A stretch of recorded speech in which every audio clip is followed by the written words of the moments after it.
আমাকে জাহান্নামের আগুন থেকে বাঁচাইবার চেষ্টা করো। কত কিছু বলে বলে আল্লাহর বান্দা চিৎকার করে, জোরে জোরে কান্না করে, কে তোরা আছে বল আজকে বাঁচাইও।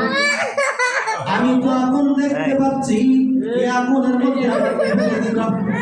এই আগুনের মধ্যে তোমার আপনজন হয়ে, আমার সন্তান হয়ে, আমার বন্ধু হয়ে, আমার ভাই হয়ে তোমার আজকে আমাকে কবরের মধ্যে একা একা আগুনে ছেড়ে দিবা। এইভাবে আল্লাহর বান্দা চিৎকার করতে থাকে। চিৎকারের মধ্যে মুনকার নাকির চলে আসে কবরে। আইসা তাকে জিজ্ঞেস করে, বাবা বুকা ওমান দিনুকা মান হাযার রাজুল আল্লাযী বুইসা ফীকুম। বান্দা কান্না করতেছে, কে তারে বাঁচাইবার মতো নাই। কারো অন্তরের মধ্যে বান্দা কান্নার অবস্থা মায়া লাগে না, মমতা লাগে না, দরদ কারো লাগে না। আল্লাহর বান্দাকে যখন জিজ্ঞেস করে তোমার রবের পরিচয় কি, তোমার ধর্মের পরিচয় কি, মুহাম্মাদুর রাসূলুল্লাহ সাল্লাল্লাহু আলাইহি ওয়াসাল্লাম সম্পর্কে তোমার ধারণা কি, জিজ্ঞেস করার পর আল্লাহর বান্দা বলে, হা হা লা আদরি, আমি তো কিছুই জানি না, আমি তো কিছুই জানি না, আমি কিছু জবাব দিতে পারি না, আমি তোমার প্রশ্নের জবাব দিতে পারবো না। হ্যাঁ বলে চিৎকার করবে, তখন তার আর্তনাদ বেড়ে যাবে, তার কান্না বেড়ে যাবে, তার চিৎকার বেড়ে যাবে, তার আওয়াজটা বেড়ে যাবে। কে তার কান্না শুনে, কে তার কান্না শুনবে? আল্লাহর বান্দা এইভাবে চিৎকার করতে থাকে, কোনো জবাব দেই না, প্রশ্নের কোনো জবাব সে দিতে পারে না। আল্লাহর বান্দা যখন কোনো জবাব দিতে পারলো না, আল্লাহর পক্ষ থেকে ঘোষণা করা হয়, তার কবর এবং জাহান্নামের সঙ্গে দরজা কেটে দাও,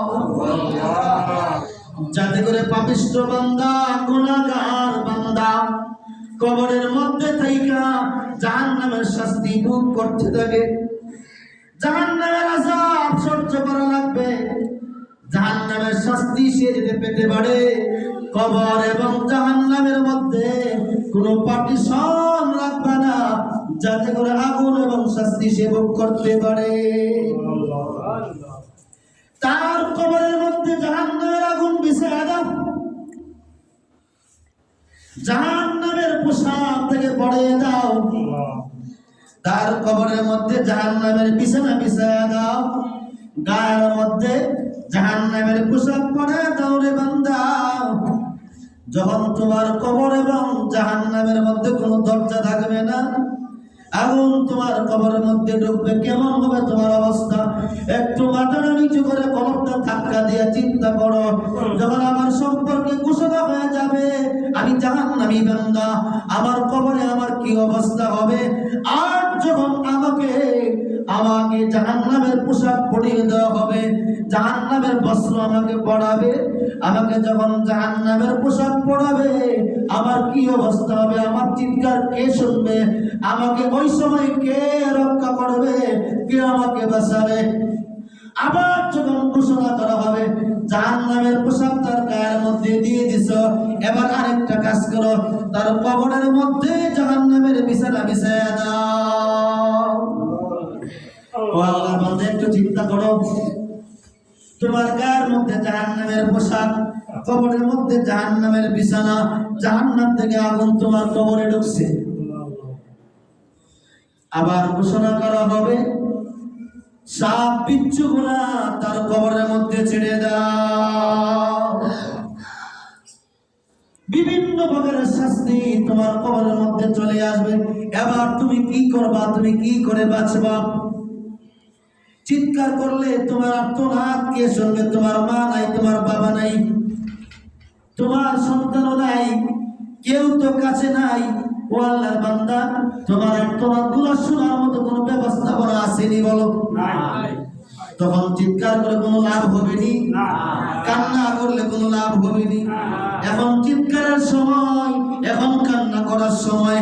বান্দারে যদি দুনিয়াতে থাকি থেকে কাঁদতে পারো, আমি আল্লাহর ভয়ে চোখের পানি ছাড়তে পারো রে, আমি আল্লাহ তোমার চোখের পানিটা নাকের ডগায় আসার আগে আগে তোমার तमाम জিন্দেগীর গুনাহগুলো মাফ করে দিব। সুবহানাল্লাহ।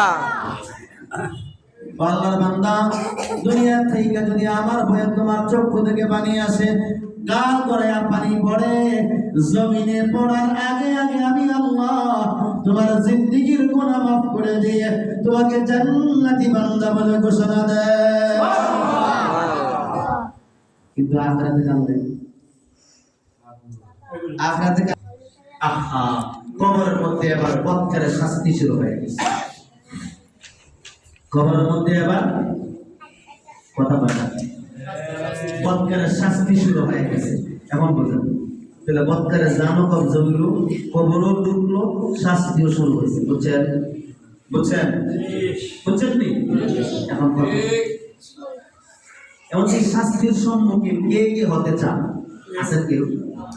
শাস্তির সম্মুখীন হইবেন এমন কেউ আছে? এমন কেউ আছে? একজন নাই? এখন কি করা লাগবে আপনারা বলতে? শাস্তির সম্মুখীন হতে কেউ রাজি না। আচ্ছা, যদি কেউ শাস্তির সম্মুখীন হয়, সহ্য করতে পারবে? সম্ভব হবে? তো কি করা লাগবে? হতেই রাজি না, আবার সহ্য করতে পারবেন না। ও আল্লাহর বান্দা, সবাই তো হাতে নাই। কখন জানি আজরাইল তোমার পাশে চলে আসে, আসে হ্যাঁ, দুনিয়াতে যত সুখ আপনার মধ্যে আছে, সুখ করতে করতে আপনার অবস্থা আলিশান। হ্যাঁ, কার সঙ্গে কথা বললে মানুষকে মানুষই মনে হইত না, জগৎ শাসন করছে। কিন্তু কবরে ঢোকার পর আমল যদি আপনার মধ্যে না থাকে, আপনার মধ্যে আমল না থাকে, মনে রাখেন দুই পাশের মাটি যখন আপনাকে চাপা দিবে, আপনার দুই পাশের মাটিগুলা ঘোষণা করা হবে, মাটি তাকে শাস্তি সর্বপ্রথম দান করো। ও আল্লাহর বান্দা, মাটি যখন আস্তে করে চাপা দিবে, দেখেন আপনার এক পাশের হাড়গুলা আরেক পাশে, এদিকের হাড়গুলা ওই দিকের হাড়গুলা ওই দিকে, এইভাবে ঢুকে যাবে।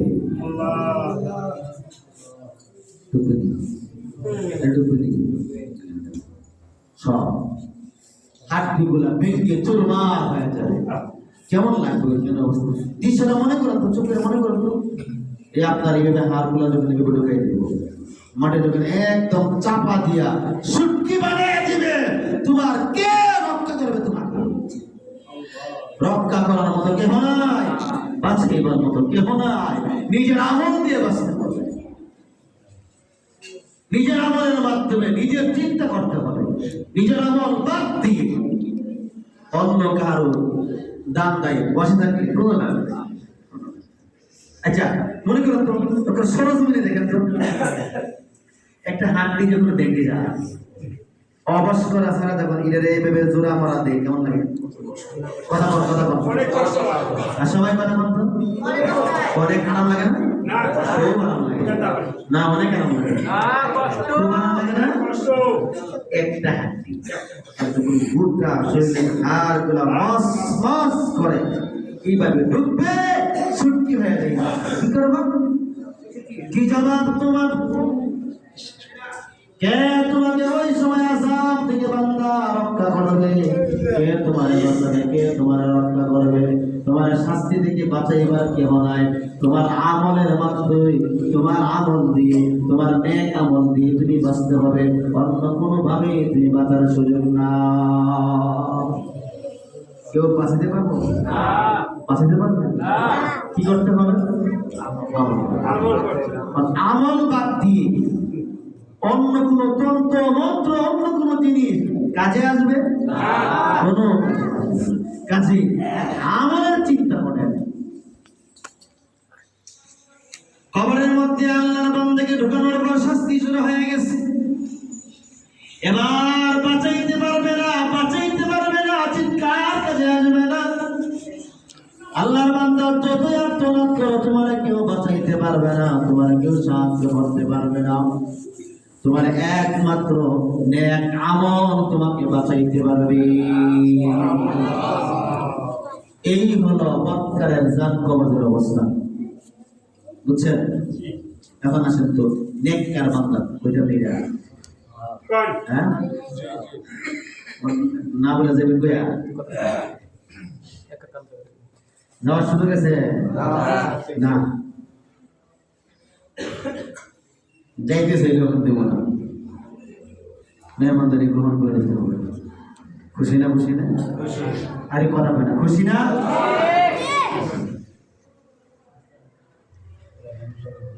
আল্লাহর বান্দা যখন নেককার হয়, আগে বলেছিলাম সাকরাতের ঘাটি প্রত্যেকের আছে তো, এই বিপদটা প্রত্যেকের আছে তো, সকলেই